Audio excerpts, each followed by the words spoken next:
This lecture is going to go over atrial dysrhythmias. In patients with atrial dysrhythmias, the focus of impulse generation shifts away from the SA node to arterial tissue. The common atrial dysrhythmias we're going to discuss are premature atrial complexes, supraventricular tachycardia, and atrial fibrillation. So first we'll talk about premature atrial complexes. They occur when atrial tissue becomes irritable. This ectopic focus fires an impulse before the next sinus impulse is due. So again, when you see ectopic impulse, that means that the impulse is coming from somewhere other than the SA node. The premature P wave may not always be visible because it can be hidden in the preceding T wave. Premature atrial complexes can be caused by anything that irritates the atrial tissue, including stress, fatigue, anxiety, inflammation, infection, caffeine, nicotine, alcohol, and then drugs such as epinephrine, amphetamines, digitalis, or anesthetic agents. Premature atrial complexes may also result from myocardial ischemia, hypermetabolic states, electrolyte imbalances, or atrial stretch.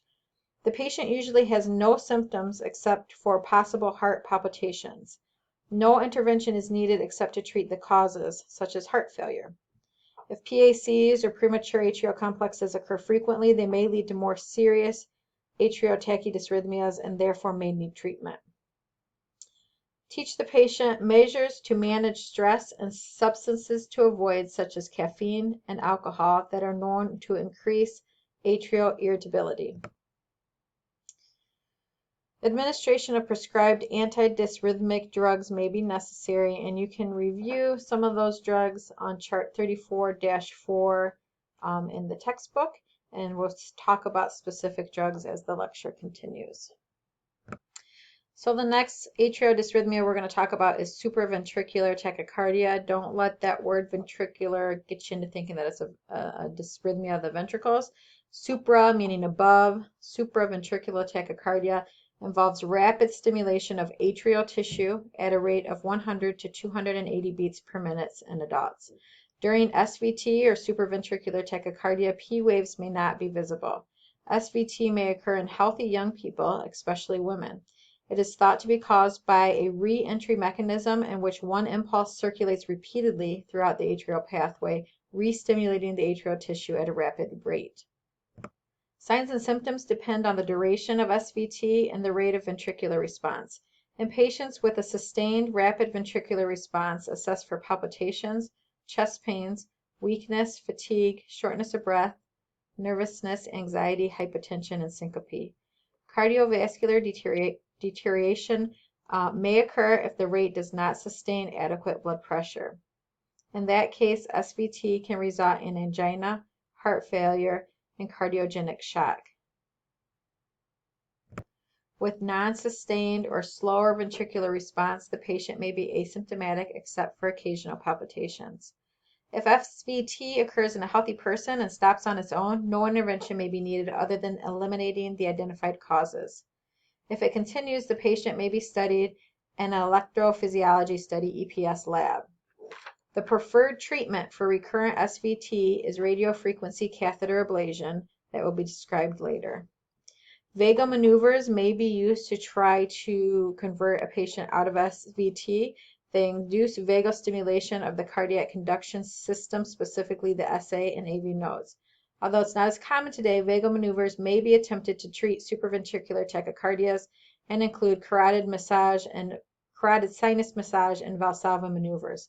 The result of these interventions are often temporary and may cause rebound tachycardia or severe bradycardia. In carotid sinus massage, the healthcare provider massages over one carotid artery for a few seconds, observing for a change in cardiac rhythm. This intervention causes vagal stimulation, slowing the SA and AV nodal conduction.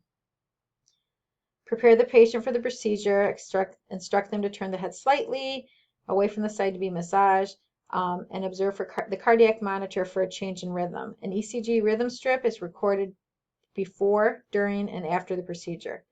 After the procedure, assess vital signs and level of consciousness. Complications of carotid sinus massage include bradydysrhythmias, asystole, ventricular fibrillation or VFib, and cerebral damage. Because of these risks, carotid massage is not commonly performed, and if you are with a provider who's performing carotid sinus massage, you want to make sure that the defibrillator and resuscitative equipment is immediately available during the procedure. To stimulate the vagal reflex, the healthcare provider instructs the patient to bear down as if straining to have a bowel movement. You can also ask the patient to blow through a straw or a syringe to stimulate that vagal reflex. Drug therapy is prescribed for some patients to convert SVT to normal sinus rhythm.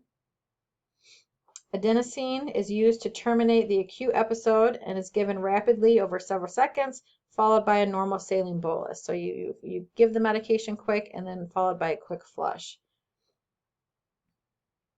And if you look up on the chart there on 678, the last medication listed as adenosine, and it says to have emergency equipment available because a short period of asystole is common after administration. So you'll see the rapid heart rate on the monitor. You push your medication and then all of a sudden you might have a bit of asystole or a flat line where there's no activity. Side effects can include facial flushing, shortness of breath, and chest pain. You want to watch for bradycardia and hypotension after the administration of adenosine. And you can think of adenosine sort of being like when you have something that's not working right and you unplug it and plug it back in. That's sort of what adenosine does. It resets the heart. AV nodule blocking agents such as beta and calcium channel blockers can also be given to treat SVT. If symptoms of poor perfusion are severe and persist, the patient may require synchronized cardioversion to immediately terminate the SVT. For long-term treatment, patients are returned to an electrophysiologist for radiofrequency catheter ablation, and we'll talk about those later on in this lecture. The final atrial dysrhythmia we're going to talk about is atrial fibrillation, also known as AFib. It's the most common dysrhythmia seen in clinical practice, so you need to be familiar with this one. When you see the word fibrillation, you should think of quivering, because with afibrillation or ventricular fibrillation, what it is normally with that impulse, we have a nice strong contraction of the cardiac muscle. And with fibrillation, you have weird ectopic impulses going off that just leave the muscle of the heart tremoring or quivering. So when you see fibrillation, think of quivering. So in this case, the atrium don't have that nice strong contraction or squeeze. They're just sort of quivering or shaking. So they're not really pushing blood forward very well. So again, it says in there the atria quiver. Can impair quality of life and cause morbidity, mortality related to clotting concerns such as embolic stroke, DVT, or PE. So the big concern here is that the atria don't contract effectively to squeeze all the blood that's sitting in the atriums. So what happens is while the atria is quivering, blood can sort of pool there. And if you think about what happens with stasis of the blood, it's more prone to clotting.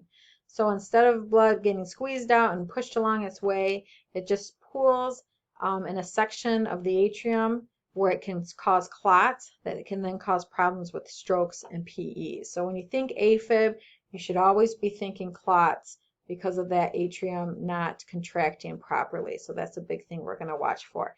Risk factors include hypertension, heart failure, obesity, and acute coronary syndrome. Here's an example of a strip of AFib. And you can see in there again, so what's happening is the atria is quivering. So when you think back to your ECG, which part of the ECG reflects what the atrium's doing? So pause the video, think about it, look it up if you need to, right? Because the big ones we talk about are the P wave, the QRS complex, and then the T wave. So for AFib, it's the P wave that we're looking at. And this one you can see, so normally you have a nice P wave followed by your QRS T wave, and a nice P wave QRS. So you can see all these multiple areas here where you would expect to see just one nice P wave, and this is that quivering or the fibrillation being shown up on ECG. Sometimes these waves can be really fine, where it looks like there's no atrial activity, like the quivering or fibrillation is so small that it doesn't make noticeable P waves. So in this case, there is no one nice P wave prior to the QRS, right? And that's due to the atrium quivering or being an atrial fibrillation. In terms of noticing or assessment, the risk, again, for AFib is higher in patients with a history of hypertension, heart failure, obesity, or acute coronary syndrome. Under physical signs and symptoms, on physical examination, the apical pulse may be irregular. So a lot of times your patients who have AFib, if you use the nurse on the stick to get a blood pressure, you might not get a good reading because it doesn't have a regular pulse to monitor the blood pressure. So the apical pulse, again, with AFib may be irregular. Because of the loss of the atrial kick is, again, that really good squeeze of the atrium that pushes out all the blood that's in the atrium. With the loss of the atrial kick, the patient is in uncontrolled AFib and is at greater risk for inadequate cardiac output. So we want to monitor for signs of poor perfusion. They could be fatigue, weakness, shortness of breath, dizziness, anxiety, syncope, palpitations, chest discomfort or pain, and hypotension. Some patients with AFib may be asymptomatic. Patients with AFib, especially those with a high ventricular rate, feel very anxious. With increased heart rate, cardiac output decreases, which can create dyspnea, contributing to feelings of anxiety. Definitive diagnosis occurs by obtaining a 12-lead ECG.